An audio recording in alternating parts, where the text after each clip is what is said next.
अश्व और वाहन, सुख दे हमें मनुष्य। हल सुख के साथ खेत जोते, जुए सुख पूर्वक बांधे जाएं।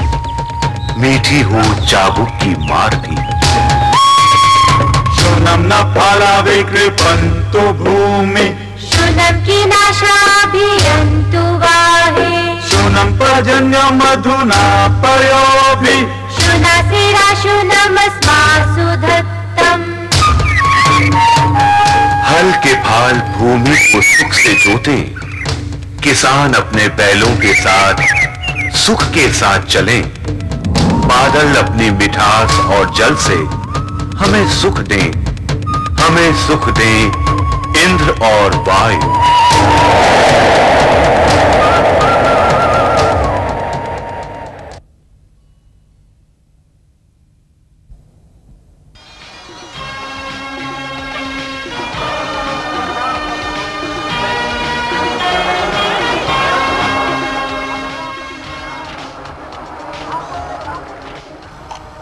भारतीय इतिहास का एक सबसे महत्वपूर्ण पल।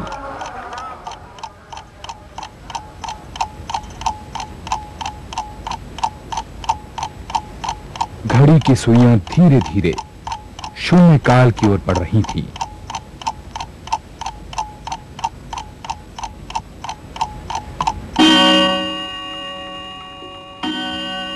तारीख 15 अगस्त सन 1947।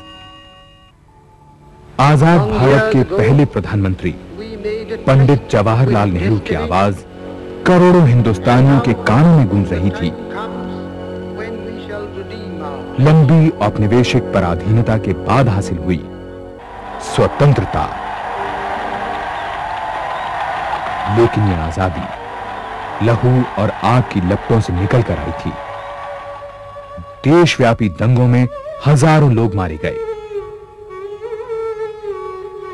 और देश को झेलनी पड़ी विभाजन की त्रासदी।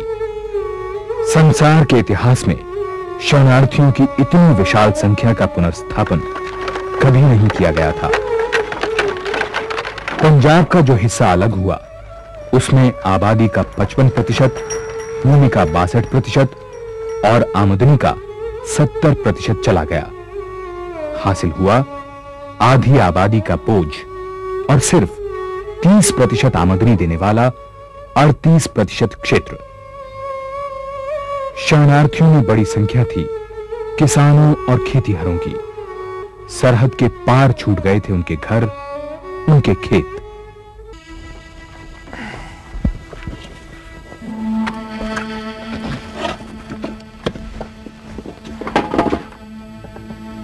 कहां मिलेंगे वैसे खेत? राह भी सींचती थी उन्हें, सीना भर गेहूं होता था। अंगूर, संतरे, नींबू, नाशपाती के बगीचे। अब तो दाने दाने को मोहताज हैं हम लोग। सुना है उधर जिलेंदर में 7,000 सरकारी अफसर और मुलाजिम तंबू खेमा लगाकर दिन रात शरणार्थियों को बसाने के काम में लगे। नए घर, नए खेत बनाने की ताकत कहाँ है अब इन बूढ़ी हड्डियों में? कैसे बसाएगी सरकार इतने लोगों को? ओ पापाई, उधर पाकिस्तान से सभी के लिए पुराना पट्टा इंतखाब कागज पत्तर आ गया है। अरे सबको जमीन मिलेगी, तकाबी, बीज, मवेशी, रियायत सबका इंतजाम हो गया है। अब यही है हमारा वतन। हम लोग अपनी जमीन से उखड़े जरूर हैं, मगर हमारी जड़ें नहीं टूटी हैं। बहुत बाल लिए हमने आंसू, अब हम पसीना बहाएंगे, पलट देंगे इस इलाके की किस्मत को। बंगाल का कपास और जूट का उपजाऊ क्षेत्र उधर चला गया, कारखाने इधर और जूट के खेत उधर।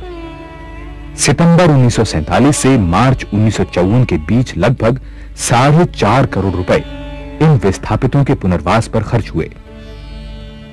कुछ नहीं था इन रिफ्यूजीज के पास, खाली हाथ, खाली पेट। लेकिन इस सब के बावजूद फीनिक्स पक्षी की तरह कैसे अपनी राख से उठ खड़ा हुआ ये क्षेत्र। इसकी कहानी भारतीय कृषि की अपार क्षमता, संभावना और संकल्प की बेमिसाल कहानी है। आजादी जब मिली तो भारत का कुल खाद्य उत्पादन था सिर्फ 5 करोड़ टन और जनसंख्या थी 36 करोड़ से ऊपर। जमींदारी रैयतवारी प्रथा, पिछड़ी हुई तकनीक और आयात पर निर्भर जर्जर कृषि व्यवस्था, जबकि 80% आबादी गांव में पूरी तरह कृषि पर निर्भर थी। और तभी 30 जनवरी 1948 को देश को झेलनी पड़ी इतिहास की एक और क्रूर त्रासदी, राष्ट्रपिता बापू की हत्या। उन्होंने कहा था, मैं तुम्हें एक जंतर देता हूं, जो सबसे गरीब और कमजोर आदमी तुमने देखा हो उसकी शक्ल याद करो और अपने दिल से पूछो कि जो कदम उठाने का तुम विचार कर रहे हो क्या उससे उसे कुछ लाभ पहुंचेगा। सन 1952 के संसदीय आम चुनावों के साथ ही गांधी जयंती यानी 2 अक्टूबर को आरंभ की गई सामुदायिक विकास परियोजना कम्युनिटी डेवलपमेंट प्रोग्राम, इसके 2 साल पहले मार्च 1950 में गठित हो चुका था योजना आयोग। प्रधानमंत्री पंडित जवाहरलाल नेहरू ने राष्ट्रीय अर्थव्यवस्था की नींव कृषि के विकास पर रखी। विकास की प्राथमिकता की सूची में सबसे ऊपर थे गांव और किसान। लेकिन नई जिम्मेदारी बहुत विशाल थी। भारत क्षेत्रफल के हिसाब से संसार का 7वां और आबादी की दृष्टि से दुनिया का दूसरा सबसे बड़ा राष्ट्र था। कुल राष्ट्रीय आय का आधा भाग कृषि पर निर्भर था, लेकिन इसी पर निर्भर थी 70% से ज्यादा आबादी। इसीलिए कोई राष्ट्रीय विकास तब तक संभव भी नहीं था जब तक इसके दायरे में गांव और ग्रामीण अर्थव्यवस्था शामिल न हो। शुरुआत में 55 सामुदायिक परियोजनाएं चलाई गईं। एक परियोजना लगभग 300 गांवों और तकरीबन 2 लाख आबादी पर लागू होती थी। हर परियोजना का लक्ष्य 1.5 लाख एकड़ खेती के विकास का था। सामुदायिक विकास योजना ने 27,388 गांवों की 16 करोड़ 40 लाख जनसंख्या को अपने दायरे में समेटा। गांव-गांव में जीपें दौड़ने लगी। हर 100 गांवों के बीच एक विकासखंड गठित हुआ। विकासखंड अधिकारी नियुक्त हुए और प्रत्येक 10 गांवों के एक समूह में एक ग्राम सेवक। राज्य के स्तर पर विकास अधीक्षक की नियुक्ति हुई। कृषि, पशुपालन, सहकारी ग्रामीण उद्योग एवं कुटीर अभियांत्रिकी के लिए तकनीकी विकास अधिकारी बहाल हुए। सिंचाई, कृषि उपकरणों की खरीद, बंजर भूमि के विकास के लिए ग्रामीणों को ऋण दिए गए। सामुदायिक विकास कार्यक्रम बहुउद्देशीय कार्यक्रम था। इस कार्यक्रम ने ग्रामीण विकास के सभी आर्थिक, सामाजिक और सांस्कृतिक आयामों को अपने दायरे में समेटा।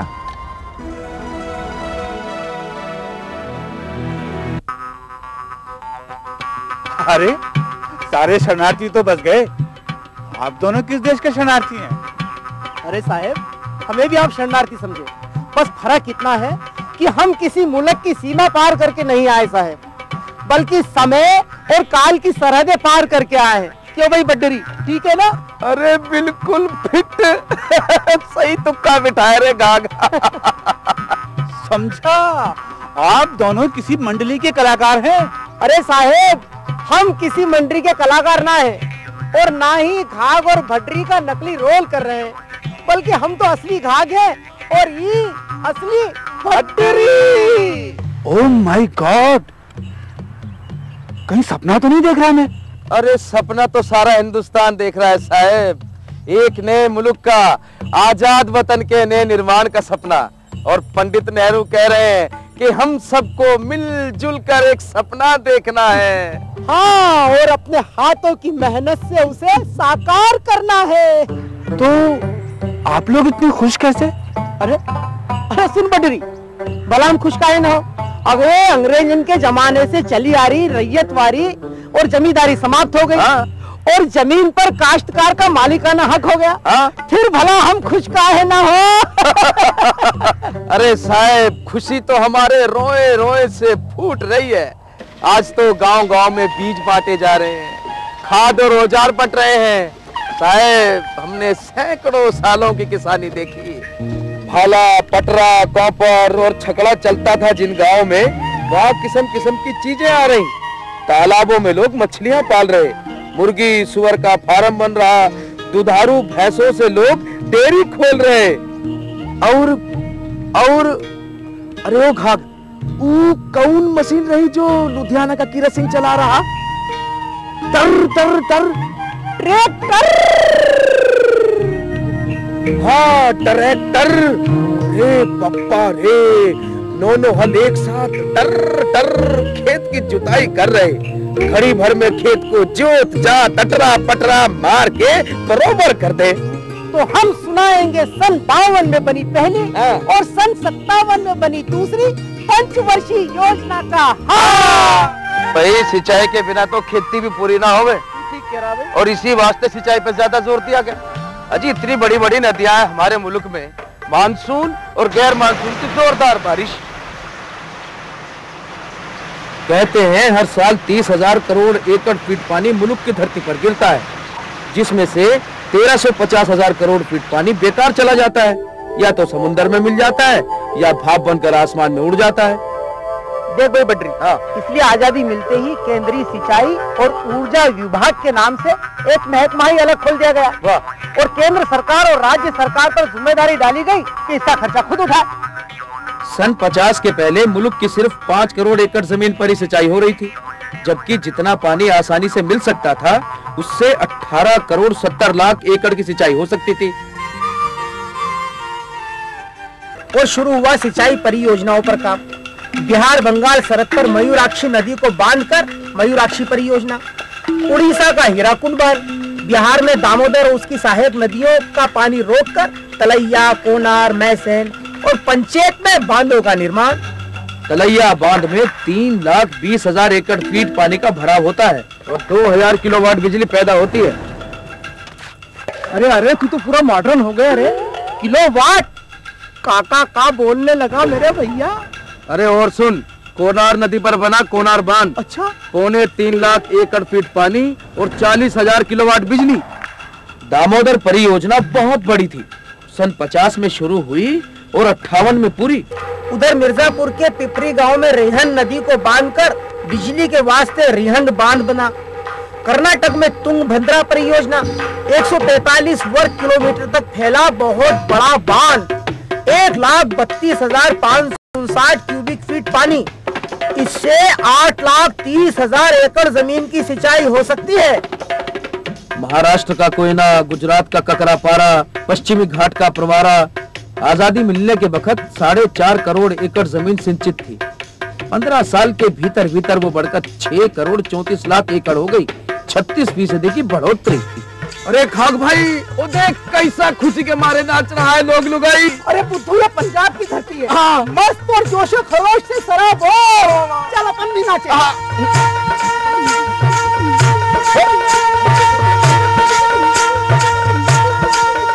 चारों ओर जगमग जगमग हजारों कारखाने चलेंगे। सन 1908 से पंजाब के अंग्रेज lieutenant governor sir Louis Dane के जमाने से ही भाखड़ा बांध बनाने की बात चल रही थी, पर अंग्रेज ना बना पाए इसे। बनवाया इसे आजाद वतन की देसी सरकार ने, अरे हम सब ने, और 15 साल इसे पूरा होने में लगे और तकरीबन 5 अरब रुपए इस पे खर्च हुए। हिमाचल प्रदेश के बिलासपुर जिले में सतलज नदी को बांधकर बनाया गया दुनिया में दूसरे नंबर का सबसे बड़ा बांध, 226 मीटर ऊंचा, 65 वर्ग किलोमीटर तक फैला पानी का जमाव, गोविंद सागर। अरे भड्री, ये तो चमत्कार हो गया रे। पंडित, अभी किस्सा कहाँ खत्म हुआ रे। उधर चंबल परियोजना पर काम बड़े जोरों से शुरू हो रहा है और आंध्र प्रदेश में नागार्जुन सागर बन रहा है। कृष्णा नदी फिर दक्षिण का भाग्य पलटेगी। पूरी धरती का सर्वे करवा रही है सरकार कि कहां पर कितना नीचे पानी है। ट्यूबवेल लगेंगे, नहीं तो अपना पुराना सिंचाई का तरीका भी कम काम का नहीं है पंडित। उथला कुआं खोदो और पंप से सिंचाई।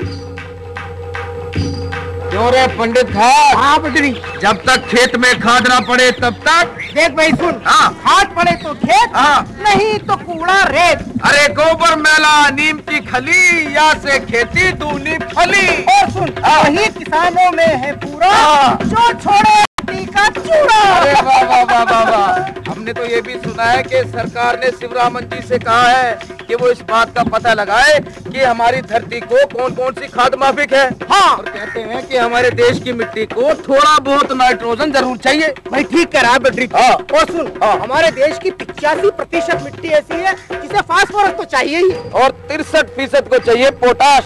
अगर इतनी खाद हमारे देश की मिट्टी को मिल जाए तो हमारे देश की उपज 50% क्या 100% हो जाएगी। हाँ भाई बटरी। अजी इसी की खातिर तो वित्त मंत्रालय ने खाद की कीमत में भारी कमी की है।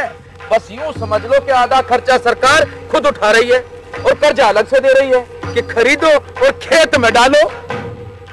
अरे घाघ पंडित। हाँ बटरी, तू तो बड़ा पंडित था रे अपने जमाने का, खूब पढ़ा लिखा, ज्योतिष विद्या को जानने वाला, शास्त्र पुराण को मानने वाला, तभी तू खाद और कीटनाशक का महत्व समझा। पर ये जो बेचारे सीधे साधे किसान है, ये इस बात को कैसे समझेंगे रे? तू ठीक कह रहा है बटरी। अब भैया हम नए जमाने में जा रहे हैं और हमारे किसान को भी नया और जागरूक तो होना ही पड़ेगा।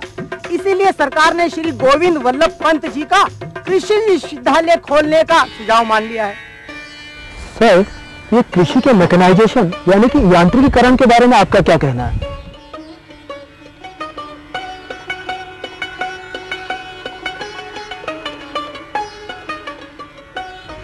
ये बहुत जरूरी है। ट्रैक्टर और दूसरी मशीनों के प्रयोग से ही सिंचाई, खाद और कीटनाशकों की लागत का पूरा लाभ उठाया जा सकता है। खेती का दायरा जितना बढ़ रहा है और हमारे सामने जैसी चुनौतियां आज खड़ी हैं, उसमें मैकेनाइजेशन के अलावा और कोई दूसरा रास्ता नहीं है। सर, अभी तक पशुओं द्वारा जो खेती होती थी उसकी खामी क्या थी? सवाल खामी का नहीं, उसकी अपनी उपयोगिता थी, लेकिन बढ़ती जनसंख्या के कारण हमें अपनी उपज कई गुना बढ़ानी पड़ेगी। आपको पता है, पशुओं के आहार के लिए कृषि योग्य जमीन के 7वां हिस्सा खप जाता है। अगर किसान बैलों की जगह ट्रैक्टर से खेती करने लगे तो उतने ही श्रम और आहार में वो अपनी डेयरी खोल सकता है। मैंने भी पढ़ा है सर कि जिन किसानों के पास अपने ट्रैक्टर और आधुनिक पाटा है, उससे वो लोग अपने खेत की जुताई और समतलीकरण बहुत अच्छी प्रकार से करते हैं। इससे मिट्टी का बहाव भी नहीं होता और पानी भी बेकार नहीं जाता। बिल्कुल ठीक। आने वाले समय में आप लोग देखेंगे कि ट्रैक्टर, थ्रेशर, ब्लेडर या दूसरी मशीनें खेती के लिए विलासिता नहीं बल्कि अनिवार्यताएं बन जाएंगी। देखिए, भारत में कृषि यांत्रिकीकरण दूसरे विश्व युद्ध के बाद ही शुरू हुआ। सन 1961-62 में हमारे यहाँ ट्रैक्टर का निर्माण साल भर में 880 ट्रैक्टर के उत्पादन के साथ शुरू हुआ। सन 64-65 में हो गया 4323। सर, थ्रेशर के बारे में मैंने भी एक बात पढ़ी। सन 1960 में भाप से चलने वाले थ्रेशर का इस्तेमाल किया था। हाँ, एक बार 1912 में लायलपुर पंजाब में जब मजदूरों की कमी पड़ी तो देसी तरीके का बैलों से चलने वाला 30 इंची थ्रेशर बनाया गया। कानपुर में भी 1923-29 में 4 हार्स पावर का रेसों में स्ट्रा चॉपिंग थ्रेशर चलाया गया। बाद में ट्रैक्टर के ही जरिए गेहूं और धान की गहाई की जाने लगी। सन 1953 में लुधियाना में सुंदर सिंह और एस के पॉल ने थ्रेशर का नया रूप विकसित किया। आखिरकार इलाहाबाद में farm implements design and development centre ने 1964-65 में थ्रेशर का अधिक उपयोगी रूप निर्मित किया। इस दौर का सबसे महत्वपूर्ण अभियान था सघन कृषि विस्तार कार्यक्रम, इंटेंसिव एग्रीकल्चरल एक्सटेंशन प्रोग्राम। इसे पैकेज प्रोग्राम के नाम से भी जाना जाता है। इतनी कोशिशों के बावजूद लगातार सूखे की चपेट से कृषि का उत्पादन संकटग्रस्त हो गया। सन 58-59 में खाद्यान्न का कुल उत्पादन था सिर्फ 6 करोड़ 60 लाख टन, यानी पिछले साल से भी बहुत कम। नतीजा, पहली बार अमेरिका से PL 480 के तहत अनाज का आयात करना पड़ा। ये आकाशवाणी है। खाद्यान्न के मौजूदा संकट से निपटने के लिए भारत सरकार ने कृषि विशेषज्ञों का एक दल देश के सर्वेक्षण के लिए आमंत्रित किया था। इस टीम का सुझाव था कि अगर पर्याप्त वर्षा अथवा सिंचित क्षेत्रों में पर्याप्त खाद, उन्नत बीज, कीटनाशक तथा भूमि जल का प्रबंध किया जाए तो भारतीय खेती चमत्कार दिखा सकती है। इसके अंतर्गत अलग अलग राज्यों के 7 जिले चुने गए थे, जिनमें 1961 में परीक्षण के बतौर IATP प्रारंभ किया गया। ये जिले थे मद्रास में तंजावुर, आंध्र प्रदेश में पश्चिमी गोदावरी, बिहार में शाहाबाद, मध्य प्रदेश में रायपुर, उत्तर प्रदेश में अलीगढ़, पंजाब में लुधियाना और राजस्थान में पाली। सरकार ने स्वीकार किया है कि परीक्षणों के नतीजे चौंकाने वाले हैं। लुधियाना में गेहूं 15 क्विंटल प्रति हेक्टेयर से बढ़कर 23.25 क्विंटल हो गया। पश्चिमी गोदावरी, शाहाबाद और रायपुर जिलों में 33% उपज बढ़ी है। ये कामयाबी पहली हरित क्रांति की बुनियाद थी।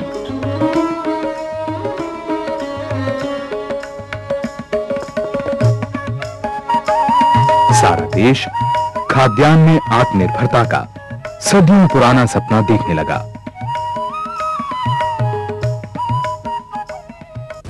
तभी झेलने पड़े इतिहास के 3 बड़े आघात। 1962 में चीन का आक्रमण,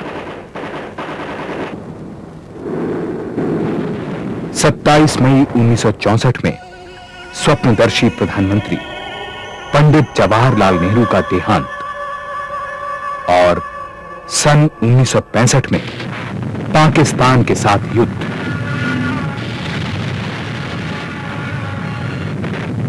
देश की समूची अर्थव्यवस्था चरमरा उठी। सारे सपने टूटने बिखरने लगे। सारा देश 2 सीमाओं पर युद्ध लड़ रहा था। सरहद पर जवान और सरहद के भीतर खेतों खलिहानों में हमारे किसान।